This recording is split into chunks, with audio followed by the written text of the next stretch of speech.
Hello दोस्तों। Welcome to PYQ with Sunny. इस video में हम लोग एसएससी जीडी का 2025 का पीवाईक्यू करने वाले जो कि 5 फरवरी 2025 के शिफ्ट 3 का है। और आज अपनी छठी क्लास है, 42 क्लास में से। देखिए, एसएससी जीडी का एग्ज़ाम 2025 में जो हुआ था वो टोटल 42 शिफ्ट में हुआ था। तो ये 4 फरवरी से लेकर 25 फरवरी तक आपका एग्जाम चला था। अपनी एक सीरीज चल रही है डेली एक एक पीवाईक्यू की। ओके, टोटल 42 शिफ्ट में हुए थे, 42 क्लास होगी और आज छठी क्लास है। उम्मीद है आप समझ गए होंगे। तो इस वीडियो में आपको कंप्लीट एक्सप्लेनेशन मिलेगा कि कौन सा ऑप्शन सही है, कौन सा ऑप्शन गलत है, और गलत है तो क्यों गलत है। All government exam preparation. तो देखिए, आप किसी भी गवर्नमेंट एग्जाम की तैयारी करें तो आपको हर एग्जाम की यहाँ पे पीवाईक्यू मिलेगा। उम्मीद है आपको समझ में आ गया होगा। तो चलिए चलते हैं अपने क्वेश्चन की तरफ। इस चैनल का नाम पीवाईक्यू विद सनी है। तो देखिए, हमारा पहला क्वेश्चन क्या है। निम्नलिखित वाक्यांश हेतु सार्थक शब्द का चुनाव करें। जो संविधान के प्रतिकूल हो उसे क्या कहते हैं। जो संविधान के प्रतिकूल हो, ध्यान दीजिएगा, अनुकूल नहीं, प्रतिकूल बोला है। तो देखिए, संविधान से संबंधित, अनुकूल, असंवैधानिक या संवैधानिक। ओके, तो देखिए इन शब्द का मतलब क्या होता है। हिंदी हिंदी का मतलब होता है कि आपको हर एक ऑप्शन के बारे में अच्छे से पता होना चाहिए कि इसका मतलब क्या है। ओके, तो देखिए ऑप्शन की तरफ चलते हैं। वैसे आपका आंसर बता दो, असंवैधानिक होगा क्योंकि प्रतिकूल बोला है, अनुकूल नहीं। ओके, तो जो संविधान के प्रतिकूल हो उसे असंवैधानिक कहते हैं। ऑप्शन देख लीजिए, असंवैधानिक किसे कहते हैं। तो जो संविधान के नियमों या सिद्धांतों के विपरीत हो, आप कोई ऐसा काम करते हैं जिसके लिए पुलिस आपसे मिलने आती है, भाई आप संविधान के अनुसार नहीं चल रहे हैं। ओके, तो ये असंवैधानिक कार्य है। संवैधानिक, जो संविधान के नियमों के अनुसार या उसके अनुरूप हो उसे कहते हैं। ओके, जैसे पुलिस संवैधानिक अनुसार से काम करती है या कोई भी। अनुकूल, जो किसी स्थिति या नियम के अनुसार या पक्ष में हो। आप एसएससी जीडी का टाइम टेबल बनाए कि डेली 8 घंटे पढ़ने, आप 4 घंटे पढ़ रहे, मतलब आप प्रतिकूल हैं। ओके, चौथा ऑप्शन है संविधान से संबंधित, यह विषय या वस्तु जिसका संबंध देश के मूल संविधान से हो उसे संविधान से संबंधित कहते हैं। तो ऑप्शन आपका कौन सा सही था, असंवैधानिक, ऑप्शन थर्ड। ओके, चलिए नेक्स्ट क्वेश्चन। क्वेश्चन नंबर 2, दिए गए शब्द का उचित विलोम शब्द क्या है। तो देखिए, अथ, ऑप्शन क्या है, इत्यादि, अति, इति, अथा। तो देखिए ऑप्शन आपको पते होना चाहिए क्योंकि हिंदी में और जीएस में ऑप्शन आपको पते होने चाहिए, यहीं से घूम फिर के फिर क्वेश्चन आते हैं। ओके, तो देखिए यहाँ पे ऑप्शन है, आगे वाले शिफ्टों में देखेंगे तो फिर यहीं से क्वेश्चन बन जाता है ऑप्शन सी। ओके, तो अत का हमें विलोम बताना है। ये 4 ऑप्शन थे, आइए ऑप्शन को एक्सप्लेन करते हैं कि किसका मतलब क्या होता है। तो देखिए, इति, इति का अर्थ होता है बहुत अधिक, सॉरी अति है, अति का अर्थ होता है बहुत अधिक। अति का विलोम क्या होता है, तो आप कहेंगे अल्प, अल्प का अर्थ क्या होता है, तो आप कहेंगे बहुत कम, तो इसका विलोम ये होगा। ओके, दूसरा है इति, इति का अर्थ होता है समाप्ति या अंत। अब बोलते हैं ना इतिश्री यानी अंत, तो इति का अर्थ होता है समाप्ति या अंत, इसका विलोम होता है अथ, जो आपको क्वेश्चन में पूछा था अथ। तो अथ का अर्थ होता है आरंभ या शुरुआत, तो ऑप्शन इसका इति सही हो जाएगा। इति मतलब समाप्ति होता है और क्वेश्चन में हमें अथ दिया था, और अथ का मतलब होता है आरंभ या शुरुआत। ओके, अथा, देखिए इसका कोई मतलब है नहीं, ये बस ऐसा ही है। ओके, गुमराह करने के लिए ऑप्शन में आया था। इत्यादि, इत्यादि का अर्थ क्या होता है, आदि भी होता है, और भी होता है, और शुरुआत भी होता है। इत्यादि का अर्थ शुरुआत भी होता है और भी होता है। ओके, इसका विलोम होता है अंत, अंत का अर्थ है समाप्ति। ओके, तो अथ, अथ का अर्थ क्या हो जाएगा आपका विलोम, आप कहेंगे इति हो जाएगा। अथ का मतलब आरंभ या शुरुआत, इति का मतलब समाप्ति या अंत। उम्मीद है आपको समझ में आ गया होगा और चारों ऑप्शन का मतलब भी आपको समझ में आ गया होगा। ओके, चलिए नेक्स्ट क्वेश्चन, क्वेश्चन नंबर 3। देखिए 3 क्या कह रहा है। निम्नलिखित वाक्यांश के लिए सार्थक शब्द चुनिए। ओके, जिसके आर पार देखा जा सकता हो। ओके, पारंगत, पारलौकिक, पारदर्शी, अपारदर्शी। तो ऑप्शन थर्ड पारदर्शी इसका सही होगा, लेकिन ऑप्शन भी पता होना चाहिए। तो देखिए, पारदर्शी, पारदर्शी का मतलब क्या होता है, जिसके आर पार दिखा जा सके, क्वेश्चन में यही पूछा था, तो पारदर्शी ऑप्शन सही हो जाएगा। अपारदर्शी का मतलब क्या होता है, तो जिसके आर पार न दिखा जा सके उसे अपारदर्शी कहते हैं। ओके, पारंगत, पारंगत क्या होता है, जो किसी काम या विषय में पूरी तरह निपुण या एक्सपर्ट हो। भाई क्या बोलते हैं, भाई ये मैथ में पारंगत है, भाई इसकी मैथ पूछो मत, 5 सेकंड में क्वेश्चन लगा देता है बिना पेन के, वो भी पारंगत है ये मैथ में। कि क्रिकेट में पारंगत है। ओके, यानी उसमें काबिलियत है। पारलौकिक अर्थ क्या होता है, ये एसएससी जीडी में ही पूछा है, इसी 42 शिफ्ट हुई है ना, इसमें पूछा है, और ये ऑप्शन में तो कई बार आया है, कई बार नहीं। अगर आपको ऑप्शन का अर्थ इसका पता होता है तो आप कई बार ऑप्शन से इसको छाड़ सकते हैं। पारलौकिक अर्थ होता है जिसका संबंध इलोक, सॉरी इस लोक से नहीं बल्कि दूसरे लोक से हो, यानी जैसे स्वर्ग लोक या नरक लोक। पारलौकिक का मतलब जिसका संबंध दूसरे लोक से, उम्मीद है आपको चारों ऑप्शन का मतलब पता हो गया होगा। चलिए नेक्स्ट क्वेश्चन, क्वेश्चन नंबर 4। आज कारखाने का श्री गणेश हो गया। ओके, श्री गणेश रेखांकित है, तो रेखांकित शब्द के विलोम शब्द का चयन कीजिए। अब बताइए श्री गणेश का विलोम क्या होगा। इति, इति का अर्थ हम लोग कुछ देर पहले देखे थे। तो देखिए ऑप्शन क्या है, कमी, हानि, इति श्री या बंद। श्री गणेश हम लोग कब करते हैं, जब पूजा पाठ करते हैं तो श्री गणेश शुरू करते हैं ना, तो इसका मतलब शुरुआत होता है। इति, इति का मतलब क्या होता है, अंत। ओके, तो श्री गणेश का हमसे पूछा है ना, देखिए ऑप्शन देख लीजिए। इतिश्री, इतिश्री का मतलब होता है समाप्ति या अंत। पिछले क्वेश्चन में ऑप्शन में दिया था ना, इसलिए भाई आपको ऑप्शन पता होना चाहिए, ऑप्शन ही चल के आगे क्वेश्चन बन जाता है। एग्जामिनर कहाँ से उतना ऑप्शन लाएगा भाई क्वेश्चन। तो देखिए इतिश्री का अर्थ होता है समाप्ति या अंत। ओके, इसका विलोम होता है श्री गणेश यानी शुरुआत या आरंभ। ओके, सेकंड ऑप्शन था हानि, हानि का मतलब सब जानते हैं नुकसान। हानि का विलोम होता है लाभ। और एक आपको बात बता दूं, विलोम पूछे या पर्यायवाची पूछे, अगर तत्सम में पूछा है तो हम आंसर तत्सम में देंगे, तद्भव में पूछे तो तद्भव में देंगे, विशेषण में पूछे तो विशेषण में देंगे। यानी जिस बिरादरी का होता है उसी बिरादरी में आंसर दिया जाता है। ओके, कमी, कमी का अर्थ होता है अल्पता यानी कम है, इसका विलोम होता है अधिकता यानी ज़्यादा होना। फोर्थ ऑप्शन था बंद, बंद का मतलब सब जानते हैं रुका हुआ, उसका विलोम होता है खुला यानी क्रियाशील है। ओके, तो चलिए ये क्वेश्चन तो आपको हो ही गया होगा। Next question, question number 5। Okay, दिए गए शब्द का सही पर्यायवाची शब्द पहचानिए। नदी, भाई नदी का कई बार पूछा है, भाई कई बार पूछा है पर्यायवाची। तो नदी का देखिए क्या होता है, सरिता, कविता, सरोज या सुनीता। अब बताइए कि नदी का इसमें से पर्यायवाची कौन सा होता है। तो देखिए आइए ऑप्शन को एक्सप्लेन करते हैं। पहला है सरिता, तो देखिए सरिता नदी का पर्यायवाची होता है। अब देखिए नदी का क्या क्या पर्यायवाची होता है, जो देखिए नदी होता है, तटनी होता है, तरंगिणी होता है, आपगा होता है और कुलंकषा होता है, ये नदी का पर्यायवाची है। सेकंड ऑप्शन था कविता। अब कविता का पर्यायवाची क्या होता है, काव्य, पद, रचना, नज्म और छंद, ये सब कविता के, ये छंद भी ये सब कविता के पर्यायवाची है। ओके, सुनीता, देखिए सुनीता का अर्थ क्या होता है, अगर आप कभी एग्जाम में भूल जाएं तो आप उसका संधि विच्छेद कीजिए। सु धन नीत, सु मतलब अच्छा होता है और नीत मतलब नीति आचरण, यानी अच्छी नीति वाली, अच्छी आचरण वाली लड़की। वह स्त्री जो अच्छी नीति वाली या अच्छे आचरण वाली है। जैसे पर्यायवाची इसका क्या होता है, सुशीला, विनयी, नीतिवान, अच्छे व्यवहार वाली। ओके, सरोज, सरोज किसका पर्यायवाची होता है, तो आप कहेंगे कमल का, कमल, पंकज, नीरज, जलज, राजीव और अरविंद, ये सब कमल के पर्यायवाची है। उम्मीद है आपको समझ में आ गया होगा। चलिए next question, question number 6। Bharat ने इस वर्ष यूरोप को गेहूं स्पेश किया। भाई क्या किया, रिक्त स्थान की पूर्ति के लिए उचित सार्थक शब्द है। ओके, ऑप्शन संयोग, उत्कर्ष, निर्यात, निर्माण। तो सबको पता है इसका अर्थ होता है निर्यात। देखिए हम सामान अगर देश से बाहर किसी को बेचें तो उसे निर्यात कहते हैं, अगर हम वही सामान विदेश से खरीदें तो उसे आयात कहते हैं। जैसे हम इस समय युद्ध का समय चल रहा है, ईरान से हम तेल खरीदते हैं तो हम आयात करते हैं, हम गेहूं दुनिया को बेचते हैं तो हम निर्यात करते हैं। ओके, ऑप्शन की जरूरत है, थोड़ा सा देख लीजिए। देखिए संयोग का मतलब क्या होता है, संयोग मेल मिलाप या अचानक होने वाली कोई घटना। जैसे मान लीजिए, उदाहरण देख लीजिए, पुराने दोस्तों का मिलना एक सुखद संयोग था। आप जीडी का एग्जाम देने गए, आपकी सीटी है, अचानक बगल में पता चला कि आपकी क्लास की रिया यहाँ पे बैठ गई, तो आप भी क्या बोलते हैं दोस्ती, भाई क्या संयोग था, रिया की सीट मेरी बगल वाली सीट थी। ओके, निर्यात का मतलब क्या होता है, देश से सामान बाहर भेजना, जो हमसे पूछा था, यानी भारत मसाले का भारी मात्रा में निर्यात करता था। ओके, उत्कर्ष का मतलब क्या होता है, ये शायद एक बार पूछा है, हाँ एक बार पूछा है उत्कर्ष, इसी 25 में पूछा है, 42 में ऑप्शन में शायद दिया था उत्कर्ष। उत्कर्ष का मतलब क्या होता है, उन्नति यानी श्रेष्ठता या प्रगति, उसको हम उत्कर्ष कहते हैं। कला के क्षेत्र में राजा भोज का काल उत्कर्ष का समय था। उदाहरण से आपको समझ में आ गया होगा।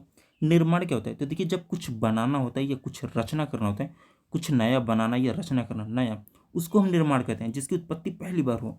इंजीनियरों ने एक विशाल पुल का निर्माण किया तो हम उसे निर्माण कहते हैं। उम्मीद है आपको समझ में आ गया होगा, ऑप्शन भी आपको अच्छे से पता होना चाहिए। Next question, question number 7।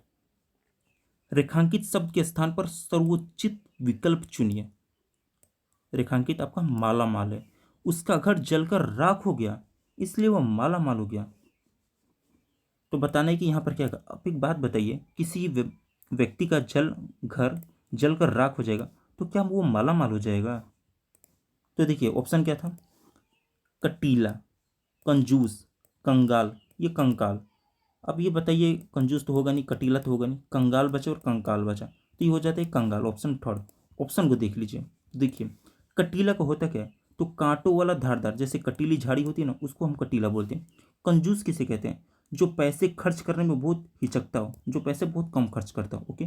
कंगाल, तो दरिद्र या जिसका सब कुछ नष्ट हो गया हो, भाई उसका घर जल गया, वो नष्ट हो गया, सब कुछ नष्ट हो गया उसका, तो कंगाल हो गया।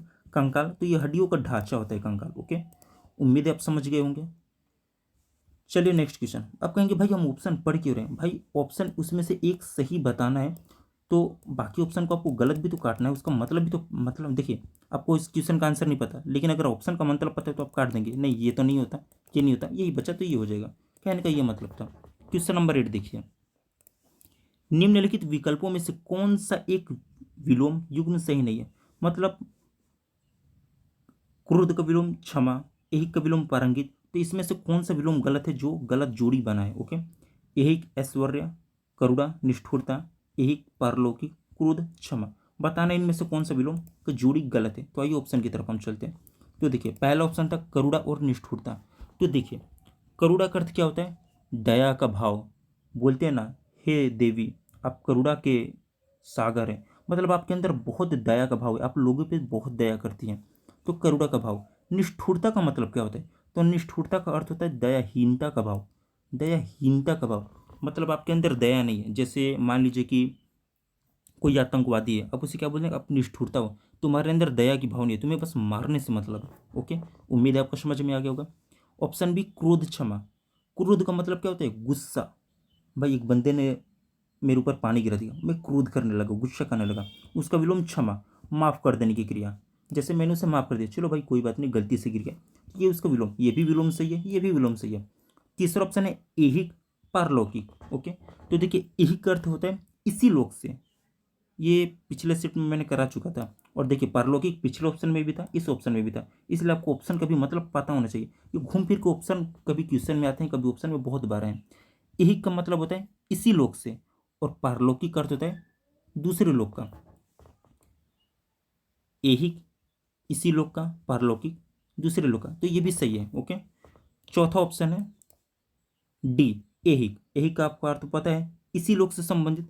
ऐश्वर्य का मतलब क्या होता है, सुख संपत्ति। अब बताइए ऐहिक का विलोम होता है पारलौकिक, यानी इस लोक का, तो विलोम होगा दूसरे लोक का।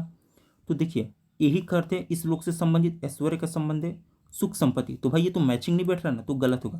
तो फिर आप कहेंगे कि भाई जब मैचिंग नहीं बैठ रहा तो वास्तव में ऐहिक का विलोम क्या होगा और ऐश्वर्य का वास्तविक में विलोम क्या होगा।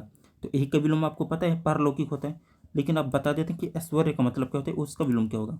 तो देखिए ऐहिक, ऐहिक का अर्थ होता है इसी लोक यानी पृथ्वी से संबंधित, इसका विलोम होगा पारलौकिक यानी दूसरे लोक यानी परलोक से संबंधित। ऐश्वर्य, ऐश्वर्य का अर्थ होता है सुख संपत्ति वैभव।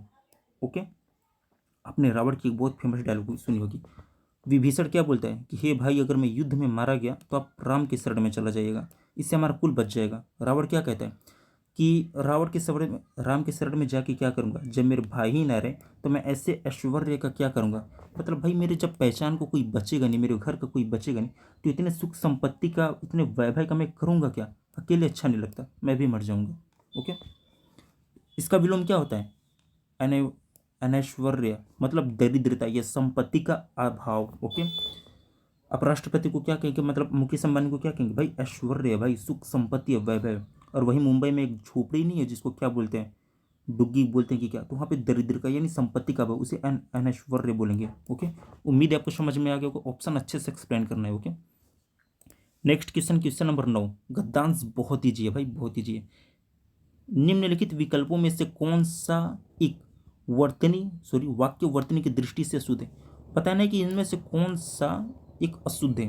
ओके, तो देखिए आज रेणु का व्याख्यान होगा।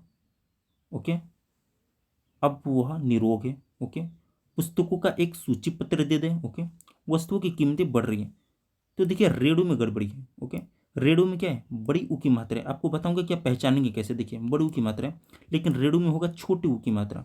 आप कहेंगे कि भाई कितने नाम रट्टा मार जाए, मैंने पिछले वीडियो में आपको बताया था, आप कह रहे हैं ना कि ऑप्शन क्यों देखना है, तो देखिए पिछले क्वेश्चन में एक ऑप्शन था, उस ऑप्शन में मैंने एक्सप्लेन किया था। ओके, गद्यांश में कि ये जितने नहीं, गद्यांश का नहीं था, तत्सम का, हाँ तत्सम चैप्टर से क्वेश्चन आया था। ऑप्शन को मैंने एक्सप्लेन किया था। जितने भी नाम होते हैं दुनिया में वो सब तत्सम होते हैं। तत्सम कैसे? अब जैसे मान लीजिए कि मेरा नाम सनी है, तत्सम किसे कहते हैं? जो संस्कृत से आते हैं।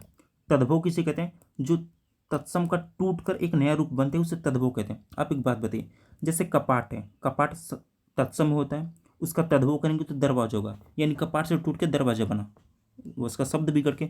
अब बात बताइए, मेरा नाम सनी है, सनी है भाई, ये स्वतंत्र नाम है भाई, किसी नाम का टूट के थोड़ी नाम बना है। ये बिल्कुल स्वतंत्र फ्रेश नाम था, मैं कुछ भी रख सकता हूँ। तुम मन कर नाम तुम टीपी रख लो, टीपी शुद्ध नाम है भाई, किसी का टूट के बना है? नहीं, ये प्योर तत्सम नाम है, तद्भव नहीं कर सकते। तो जितने भी नाम होते हैं वो सब तत्सम होते हैं। ओके, और एक बात, तत्सम में अक्सर अंत में छोटा ऊ की मात्रा होती है। ये रूल है कि जो तत्सम शब्द होता है उसके लास्ट में अगर कभी भी ऊ की मात्रा आएगी तो छोटा ऊ ही आएगा। ओके, तो रेडू, रेडू एक नाम है, नाम एक तत्सम होता है, तो इसमें छोटा ऊ की मात्रा। ये कॉन्सेप्ट जिसको पता होगा उसे आसानी से टिक कर दिया होगा। इसलिए ऑप्शन को भी एक्सप्लेन कीजिए। देखिए ऑप्शन को ही क्वेश्चन में उठा दिया था, ये पीछे ऑप्शन में दे चुका है। रेडू नाम नहीं दिया था, एक नाम दिया था। देखिए वर्तनी देख लीजिए, अशुद्ध रेणु, बड़ा ऊ की मात्रा अशुद्ध होती है, छोटा ऊ की मात्रा होगी। तत्सम शब्दों में अक्सर अंत में लघु ऊ की मात्रा आती है। ओके, उम्मीद है आपको समझ में आ गया होगा। चलिए नेक्स्ट क्वेश्चन, क्वेश्चन नंबर 10, निम्नलिखित वाक्य के किस भाग में त्रुटि है? देखिए इस क्वेश्चन को, इस क्वेश्चन में बहुत बच्चे कंफ्यूज हुए थे, आते हुए भी क्वेश्चन को आंसर कर गलत करके आए थे। देखिए कैसे, अब हमें उनका धन्यवाद देना चाहिए, इसमें त्रुटि है, हमें इसको सही करना है। बताइए किस भाग में त्रुटि है? उनका में, 1 सेकंड, उनका में, धन्यवाद देना में, अब हमें ये चाहिए, सबको दे दिया है। तो देखिए इसका शुद्ध वाक्य बनाने पर क्या बनता है? अब हमें उनका धन्यवाद देना चाहिए शुद्ध वाक्य बनाने पे। देखिए उनका धन्यवाद देना, उनका धन्यवाद देना, इस वाक्य को हम पहले उठाते हैं। उनका धन्यवाद देना नहीं होता है। देखिए क्वेश्चन को एक बार पढ़िए, हमें उनका धन्यवाद देना चाहिए। भाई आप उनका लोटा लिए हो कि देना चाहिए? हमें उनका धन्यवाद देना चाहिए। ये कोई वस्तु थोड़ी है कि हम उनका ले लिए हैं, अब हमें उनको लौटाना है। भाई उनका दे दो, हमें उनका लोटा देना चाहिए, हमें उनका धनिया देना चाहिए, हमें उनका पैसा देना चाहिए। भाई ये कोई वस्तु नहीं है, तो यहाँ पे गलत होता है। तो हमें बोलना चाहिए कि हमें उन्हें देना चाहिए, हमें उन्हें धन्यवाद देना चाहिए। ओके, इज्जत के साथ। तो देखिए को उन्हें कारक का प्रयोग बेहतर है, अब हमें उन्हें धन्यवाद देना चाहिए। ओके, यहाँ पे समझ में आ रहा है कि देखिए कहेंगे कि भाई बात तो वही हो गया कि अब हमें उन्हें पैसा देना चाहिए, लूटा देना चाहिए। नहीं, अब हमें उनका, उनका मतलब देखिए उनका से क्या संबंध है भाई, ध्यान से समझिए, बहुत बेसिक है, मैक्सिमम लड़के इसको गलत किए हैं। उनका से क्या हो रहा है, जैसे हम उनका लिए हैं, उधार लिए, अब हमें उनका पैसा देना चाहिए, अब हमें उनका पैसा देना चाहिए। क्या संबंध हो रहा है? मतलब हम उनका पहले से पैसा लेकर बैठे हैं, तो भाई धन्यवाद हम उनका लेकर बैठे हैं? नहीं लेकर बैठे हैं, हमारी मर्जी, हम दें या ना दें, तो हमें उनका धन्यवाद देना चाहिए। भाई हम उधार थोड़ी लिए हैं, तो इसलिए यहाँ पे गलत हो जाता है। उन्हें का मतलब देखिए, अब हमें उन्हें धन्यवाद देना चाहिए, जैसे अब हमें उन्हें पैसा देना चाहिए, अपनी इच्छा अनुसार है। भाई हो सकता है कि वो लॉकडाउन की वजह से गरीबी में है, पेट्रोल की वजह से वो गरीबी में है, तो अब हमें उन्हें धन्यवाद देना चाहिए, ये हमारी इच्छा पर है, इसलिए ये ऑप्शन सही होगा। उनका के बदले उन्हें, तो देखिए आपने देख लिया ऑप्शन ये वाला गलत हो गया, उनका। ओके, अब आगे बढ़ते हैं, आगे देखिए। ओके, उनका धन्यवाद देना आपने देख लिया, ये तो सही था। अब आगे देखिए क्वेश्चन में क्या दिया था, अब हमें उनका धन्यवाद देना चाहिए। ओके, अब क्वेश्चन देखिए, उनका धन्यवाद देना, उनका धन्यवाद करना, उम्मीद है आप समझ रहे होंगे। क्वेश्चन को एक बार पढ़िए, अब हमें उनका धन्यवाद देना चाहिए, धन्यवाद देना लिखा है ना, क्या लिखा है? अब हमें उनका धन्यवाद देना चाहिए। अब यहाँ पे भी एक त्रुटि होता है, देना में करना, अब हमें लिखना चाहिए अब हमें उनका धन्यवाद करना चाहिए। देखिए ये भी सही बैठ रहा है, उनका धन्यवाद देना चाहिए, यहाँ पे भी लग रहा है एक तरीके से कि कुछ उधार जैसा लग रहा है ना, लेकिन उससे भी बेहतर क्या मिल गया, हमें अब उनका धन्यवाद करना चाहिए, देना नहीं। देना का मतलब जैसे लग रहा था कि एक वस्तु हम दे रहे हैं, अब हमें उनका धन्यवाद करना चाहिए। देखिए कितना शुद्ध बैठ रहा है। तो ये भी सही है, ये भी सही है, लेकिन जब ये आ गया तो ये फीका पड़ गया। कहने का मतलब है, कैसे समझाऊं, जैसे मान लीजिए कि तीखा, तीखा की बात हो रही है, जैसे कुछ भी मान लीजिए टेस्ट, फास्ट फूड की बात रही है। जब भाई आपके पास पनीर रोल बचा है तो आप मोमोज क्यों खाएंगे? आपके पास दो ऑप्शन है, पहला फास्ट फूड पूछा था तो आप मोमो ले जाइए, लेकिन देख रहे कि आपके पास जब फास्ट फूड पनीर रोल का ऑप्शन है तो आप इसको अकेले जाएंगे। तो देखिए ये ज़्यादा उचित लग रहा है। अब हमें उनका धन्यवाद देना के बदले अब हमें उनका धन्यवाद करना चाहिए। करना चाहिए, देखिए कितना अच्छा है, करना चाहिए, देना नहीं है। कोई वस्तु लग रहा है दे, तो धन्यवाद के साथ करना क्रिया अधिक शुद्ध मानी जाती है। तो अब हमें उनका धन्यवाद देना चाहिए या अब हमें, देखिए दो ऑप्शन बन रहा था, मैंने आपको यहाँ पे भी है शुद्ध रूप, अब हमें उनका धन्यवाद देना चाहिए। दूसरा रूप सबसे सटीक, अब हमें उनका धन्यवाद करना चाहिए। तो दोनों बन रहा है। एग्जामिनर ने किसको सही माना है तो इसको माना है। उम्मीद है आपको समझ में आ गया होगा। तो धन्यवाद देना उनका, इन्हें दो में ना, बहुत लड़कों ने इसको मारा, बहुत लड़कियों ने इसको मारा, लेकिन एग्जामिनर ने इसको माना था धन्यवाद देना, क्योंकि ये सबसे ज़्यादा सटीक है। उम्मीद है आपको समझ में आएगा। मैंने इस पर बहुत ज़्यादा टाइम दे दिया जो कितना नहीं देना चाहिए था, लेकिन आप कन्फ्यूजन हो जाते हैं। तो मैक्सिमम लड़कों के ऐसे सवाल गलती होता है, मैक्सिमम लड़कों का आते हुए भी। नेक्स्ट क्वेश्चन, क्वेश्चन नंबर 11, मुहावरे और उसके अर्थ के लिए सही विकल्प चुने। उल्टी गंगा बहाना, भाई उल्टी गंगा बहाना, उल्टा चलना, प्रतिकूल कार्य करना, गंगा की तरफ जाना या प्रतिकूल कार्य। उल्टी गंगा बहाना, प्रतिकूल कार्य, प्रतिकूल कार्य। भाई दोनों में सेम आ गया क्या? एक ही ऑप्शन दो बार। प्रतिकूल, नहीं नहीं नहीं नहीं, मात्रा के अंतर है भाई इतने का। अब जल्दीबाजी में लोग इसे लगा देंगे, लेकिन ये गलती है। ऑप्शन आपका ये हो जाएगा, ऑप्शन सेकंड, ये प्रतिकूल सही है। ओके, तो ऑप्शन सेकंड। देखिए उल्टा गंगा बहाना, उल्टी गंगा बहाना का मतलब क्या होता है? प्रतिकूल कार्य करना। कहीं कहीं देता है परंपरा या नियम के विपरीत कार्य करना, लेकिन दोनों का मतलब एक ही, आप अच्छे से जानते हैं। तो उल्टी गंगा बहाना का मतलब प्रतिकूल कार्य करना। उम्मीद है आप समझ गए होंगे। चलिए नेक्स्ट क्वेश्चन, क्वेश्चन नंबर 12, निम्नलिखित मुहावरे का उचित अर्थ लिखे। अक्ल के अंधे, भाई ये बहुत नॉर्मल है इसलिए मैं इसको एक्सप्लेन नहीं किया। बुद्धिहीन, भाई अक्ल के अंधे हो क्या? बुद्धिहीन, इसको बुद्धिहीन इसका मतलब होता है। कहने का मतलब है कि कोई काम कर रहा है उल्टा सीधा कर दिया तो अब उसको क्या बोलते हैं? भाई अकल का अंधा है क्या? समझ नहीं आता तेरे को क्या कर रहा है? यानी बुद्धिहीन है क्या? भाई तेरे में बुद्धि नहीं है क्या? तो ऑप्शन बार सॉरी क्वेश्चन नंबर 12 सही है। अरे भाई मतलब क्वेश्चन नंबर 12 हो गया वो। ओके, चलिए नेक्स्ट क्वेश्चन, क्वेश्चन नंबर 13। उम्मीद है आपको समझ में आएगा। निम्नलिखित में से एक वचन की दृष्टि से शुद्ध वाक्य है। ओके, आपको बताना है कि कौन सा इन चारों में से एक वचन की दृष्टि से शुद्ध है। तो देखिए, तुम्हें यह आदत छोड़ देनी चाहिए। तुम्हें, एक बंदे को बोला जा रहा है यह आदत छोड़ देनी चाहिए। आपकी पार्टनर आपको बोलती है यार तुम्हें यह आदत छोड़ देनी चाहिए, तुम बात बात में ये क्या बोलते रहते हो। बस आपको बोल रही है, एक वचन है, सही बात है। मैंने नए कपड़े खरीदे, भाई मैंने नए कपड़े खरीदे, कपड़े कपड़े एक ही मात्रा, कपड़े ये बहुवचन है, कपड़े बहुवचन है, खरीदे खरीदे भी बहुवचन है। तो ये दोनों शब्द बहुवचन है तो ये गलत हो जाएगा। ये दोनों भाई भाई यहाँ खुद दोनों दे दिए तो ये बहुवचन है, ये भी गलत। कुछ महिलाएं कुछ दे दिया तो ये भी गलत है। ओके, चलिए नेक्स्ट। अच्छा देखिए नीचे एक्सप्रेशन है, इसको भी देख लीजिए। तुम्हें आदत छोड़ देनी चाहिए, यहाँ आदत शब्द एक वचन में प्रयुक्त होता है और पूरी क्रिया भी उसी के अनुसार है, तो आदत एक वचन है। ओके, तो ये सही हो जाएगा। मैंने नए कपड़े खरीदे, देखिए कपड़े और खरीदे, ये दोनों, कपड़े और खरीदे ये दोनों बहुवचन है। इसका एक वचन अगर आप पूछेंगे कि भाई तब इसका एक वचन क्या होगा, तो देखिए इसका एक वचन होता है मैंने नया कपड़ा खरीदा, ये एक वचन होता है। और बहुवचन मैंने नए कपड़े खरीदे। ओके, मैंने नए कपड़े खरीदे, भाई मतलब बहुत सारे कपड़े खरीद लो। और यहाँ पे एक थर्ड ऑप्शन, ये दोनों भाई बड़े समझदार हैं, भाई दोनों भाई, ये खुद बहुवचन है। कुछ महिलाएं, महिलाएं और रही हैं, देखिए हैं पे अंक की मात्रा लगी है, मतलब ये बहुवचन है। तो उम्मीद है आपको समझ में आ गया होगा। ऑप्शन को आप जितना ज़्यादा एक्सप्लेन कर दे उतना ज़्यादा आपको हिंदी तगड़ा होगा। ओके, निम्नलिखित वाक्य हेतु सार्थक शब्द बताएं। बिना वेतन के कार्य करने वाला उसको आप क्या कहते हैं? अन्य वैतनिक नहीं भाई, अवैतनिक बिल्कुल, वैतनिक गलत, वेतन सहित गलत। उम्मीद है आपको सबको ऑप्शन के अर्थ पता होंगे, लेकिन फिर भी एक नज़र देख लीजिए, 10 सेकंड लगेंगे।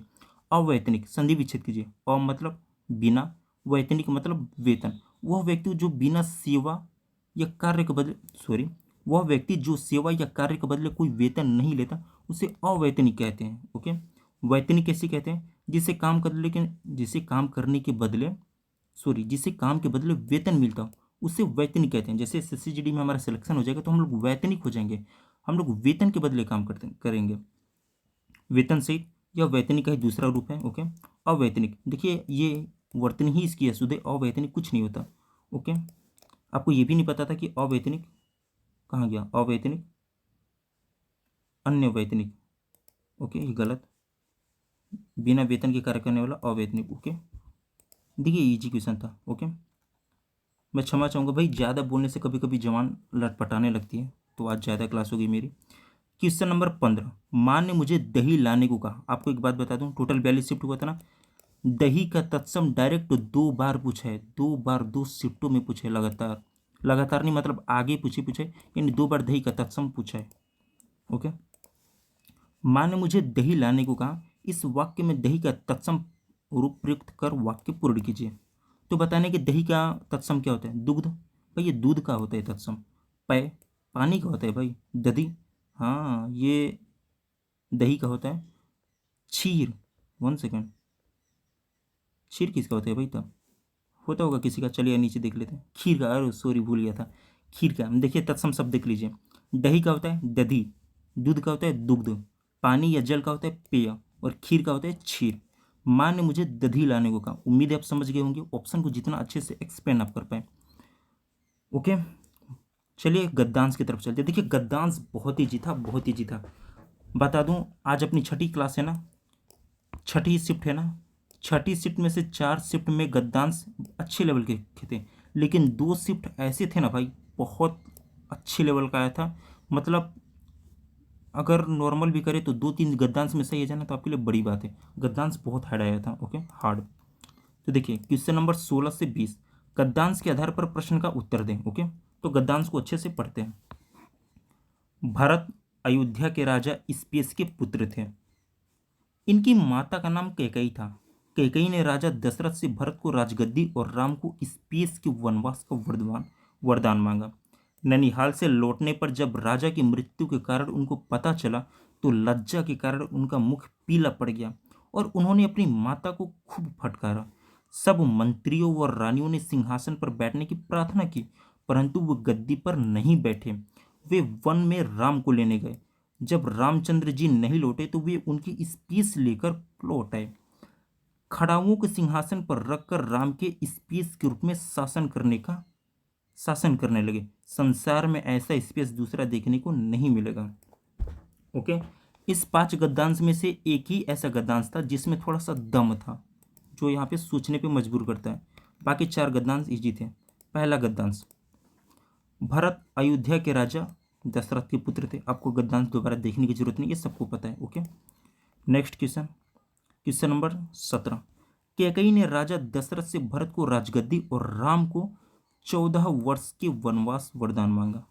ये भी गद्यांश आपका क्लियर हो गया।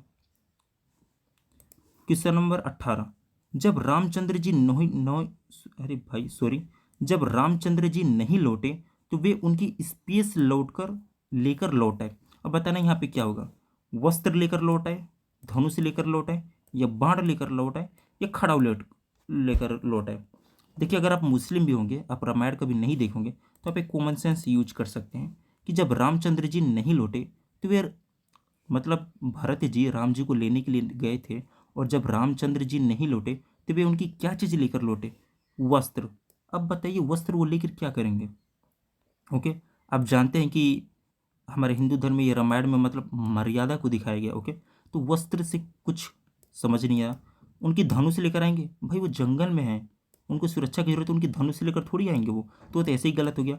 बाढ़, भाई उनकी बाढ़ लाकर क्या करेंगे, उनको जंगल में उनकी सुरक्षा की जरूरत है, तो धनुष बाढ़ तो आप ऐसे भी काट सकते हैं अगर आप नहीं जानते होंगे तो। बचा वस्त्र और खड़ाऊ। वस्त्र एक पहनने वाला था और खड़ाऊ होता है चप्पल नीचे का। तो आप मर्यादा का मतलब जानते हैं, मतलब ये उनकी खड़ाऊ यानी चप्पल लेकर चलेगी कि भाई सिंहासन पे आपका चप्पल रखूंगा और उसी को मैं पूजूंगा, वहीं से मैं शासन करूंगा, ये होती है मर्यादा। तो ऑप्शन खड़ाऊ डी सही हो जाएगा।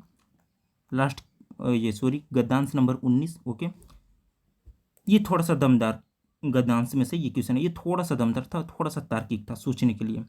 राम के स्पेस के रूप में शासन का काम करने लगे। ओके, गद्यांश की पंक्ति में रिक्त स्थान की पूर्ति हेतु उपयुक्त शब्दों का। अब बताइए यहाँ पर क्या होगा।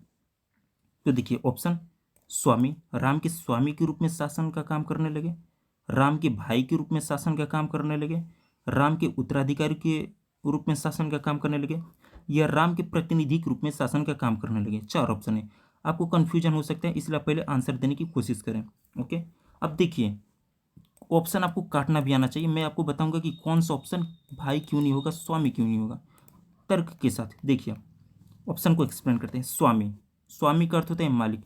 नहीं, भारत ने खुद को मालिक नहीं बना। आप एक बात बताइए, राम के मालिक के रूप में शासन का काम करने लगे। भाई उनको तो राजा बना दिया गया था, तब वो जंगल में राम जी से मिलने के लिए किया मुझे जाते कि भाई आप आइए शासन कीजिए।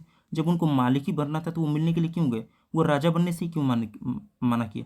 तो स्वामी तो बिल्कुल गलत हो गया। ओके, नेक्स्ट ऑप्शन क्या था, भाई। भाई रिश्ता, भाई मतलब क्या है, रिश्ता, ये गलत है। क्यों, कि भाई तो वो थे ही, पर यहाँ शासन की बात हो रही है। अब एक बात बताइए, जब वो वन चले गए थे और ये राजा बनने के लिए इनको लोग कह रहे थे, इनकी माता कह रही थी, मंत्रीगण कर रहे थे कि राजा बनो, तो वो भाई थे, कर सकते थे, भाई का शासन कर सकते थे। लेकिन उन्होंने यहाँ का कोई उल्लेख नहीं है, क्योंकि यहाँ पे शासन की बात हो रही है, रिश्ते की बात नहीं हो रही। ओके, थर्ड ऑप्शन है उत्तराधिकारी। उत्तराधिकारी मतलब होता है अगला राजा। जैसे आप सुने ना कि भाई यहाँ के राजा मर चुके हैं, अब यहाँ का उत्तराधिकारी कौन बनेगा, मतलब यहाँ का राज कौन संभालेगा। तो राजा में उत्तराधिकारी होता है, अगला राजा। उन्होंने राजा बनने से मना कर दिया था। ओके, तो आप एक बात बताइए, राम के उत्तराधिकारी के रूप में, राम के उत्तराधिकारी कहने का ये मतलब है कि जब कोई व्यक्ति रहते उसकी मृत्यु हो जाती है तब हम उसका सीट लेते हैं और बोलते हैं कि हम उसके उत्तराधिकारी बन गए। ओके, तो भाई दशरथ जी गद्दी पर से हटे थे, राम जी उस गद्दी को कभी स्वीकार ही नहीं किए। मतलब राम जी, सॉरी, राम जी गद्दी पे बैठे थे, वो राजा बने थे, लेकिन जब उनको वनवास का मिला तो वो अपना सीट छोड़ दिए। तो जो भरत हैं उत्तराधिकारी, वो उनके उत्तराधिकारी नहीं बने कि भाई राम जी आपका उत्तराधिकारी मैं बन जाऊं, आपका सीट मैं ले लूं। नहीं, उत्तराधिकारी वो नहीं बने थे। अगला ऑप्शन देखिए, प्रतिनिधि। वो प्रतिनिधि बने थे। प्रतिनिधि का मतलब होता है किसी के बदले काम करने वाला। जैसे आपने सुना होगा ना कि इस समिट में भारत का एक प्रतिनिधि गया है, इस सम्मेलन में भारत का एक प्रतिनिधि गया है। प्रतिनिधि का मतलब कि इसकी तरफ से काम करने वाला, यानी भारत की तरफ से एक व्यक्ति जो जा रहा है, जो भारत का नेतृत्व करेगा, भारत का काम करेगा, उसके बदले, भारत के बदले वो जाते हैं। स्पेशल उसकी काम नहीं होता है, वो भारत के बदले जाते हैं, भारत के लिए काम करने। तो राम के प्रतिनिधि होके आए थे, किसी के बदले काम कर ले, उन्होंने राम जी की जगह काम संभाला। मतलब उन्होंने, प्रतिनिधि का मतलब हो गया राजा राम जी ही रहेंगे, मैं बस उनकी अनुपस्थिति में, उनके इजाज़त से मैं कुछ समय के लिए कार्यभार संभाल रहा हूँ, जब वो आ जाएंगे तो उनको हम गद्दी दे देंगे। उसका मतलब होता है प्रतिनिधि। उम्मीद है आप समझ गए होंगे। इस पर मैंने बहुत ज़्यादा दे दी क्योंकि मुझे यही एक दमदार लगा। 4 गद्यांश में मैंने स्किप कर दिया था, तो यहीं पे टाइम दे दिया। गद्यांश नंबर 20, आखिरी क्वेश्चन। संसार में ऐसा स्पेस दूसरा देखने को नहीं मिलेगा। परोपकार, त्याग, तिरस्कार, कृतघ्न। ऑप्शन देखिए, परोपकार, परोपकार का मतलब क्या है, दूसरों की मदद करना। आप एक बात बताइए, संसार में ऐसा परोपकार देखने को नहीं मिलेगा, क्यों, बस वही एक मदद किए थे भाई। जीवन में क्या गारंटी कि कोई दूसरा ऐसा मदद नहीं करेगा। हनुमान जी भी बहुत मदद किए थे, बाकी लोग भी बहुत मदद किए थे, तो परोपकार गलत हो जाएगा। और उन्होंने कोई मदद नहीं किया था किसी की, मेन बात यह है उन्होंने किसी की मदद नहीं की। भाई रामायण की बात नहीं हो रही, क्वेश्चन की बात हो रही, क्वेश्चन में उन्होंने किसी की मदद नहीं की। दूसरा ऑप्शन है त्याग, अपनी चीज छोड़ देना। बिल्कुल भाई, राजा का पद उन्होंने त्यागा है अपने भाई के लिए। भरत जी ने राजा का पद छोड़ा, जो दुनिया का सबसे बड़ा त्याग है। तो ऑप्शन क्या हो जाएगा, ऑप्शन बी, त्याग। संसार में ऐसा त्याग दूसरा देखने को नहीं मिलेगा, आपको पता होगा, लेकिन फिर भी ऑप्शन एक्सप्लेन करना मेरा काम है। चौथा ऑप्शन था तिरस्कार। तिरस्कार मतलब बेइज्जत करना, भाई इसका कोई उल्लेख ही नहीं हुआ। कृतघ्न, कृतघ्न का मतलब क्या होता है, ऐसा न मानने वाला। भाई ऐसी कोई बात ही नहीं थी। तो देखिए अपनी कंप्लीट हो चुकी है। ओके, तो देखिए कंप्लीट पीवाई की series for all government exam. आप किसी भी गवर्नमेंट एग्जाम की तैयारी कर रहे हैं तो यहाँ पे पी क्यू वाई की सीरीज हर एक एग्जाम की चलती है। आप इस चैनल से जुड़ सकते हैं। सब्सक्राइब फॉर डेली पीवाई की वीडियो। अगर आपको ऐसी डेली पीवाई की वीडियो चाहिए, उसके पीछे का तर्क चाहिए, क्यों गलत है क्यों सही है, मैंने कुछ क्वेश्चन पे ज़्यादा टाइम दे दिया, तो आप इस चैनल को सब्सक्राइब कर सकते हैं। यहाँ पे आपको मैथ, रीजनिंग, हिंदी और जीएस का पीवाई क्यू देखने को मिलेगा। आगे चल के कुछ सब्जेक्ट जुड़ेंगे जैसे कंप्यूटर या कुछ और, लेकिन प्रेजेंट में इन्हीं चार की पीवाई क्यू चल रही है। अगर आपको यह वीडियो हेल्पफुल लगा हो तो वीडियो को लाइक करें। भाई बहुत मेहनत लगती है भाई, खुद सोचो 20 क्वेश्चन को टाइप करने में, उसके लिए अच्छा अच्छा सोल्यूशन खोजने के लिए आप सोच रहे कि गूगल से कॉपी, भाई गूगल भी इतना आसानी से नहीं देता भाई, देखना पड़ता है कि कहाँ से हम संतुष्ट हो रहे हैं, कितना बढ़िया एक्यूरेट मिल रहा है, फिर उसको जांचना पड़ता है। ओके, और ऐसे ही सभी शिफ्ट के PYQ के लिए चैनल को सब्सक्राइब करें। अगर आप चाहते हैं कि देखिए भाई SSC GD की एग्जाम डेट अभी तक नहीं है, 42 शिफ्ट में आपकी क्लास कंप्लीट हो जाएगी, टोटल PYQ आपका कंप्लीट कर दूंगा, तो चैनल को आप सब्सक्राइब कर सकते हैं। आज छठी क्लास थी और 42 शिफ्ट की कंप्लीट सीरीज चल रही। तो मिलते हैं नेक्स्ट वीडियो में, और धन्यवाद देखने के लिए। इस चैनल का नाम क्या है? PYQ with Sunny. ओके, तो चलिए मिलते हैं कल की वीडियो में, अगर अच्छा लगा तो सब्सक्राइब कर सकते हैं।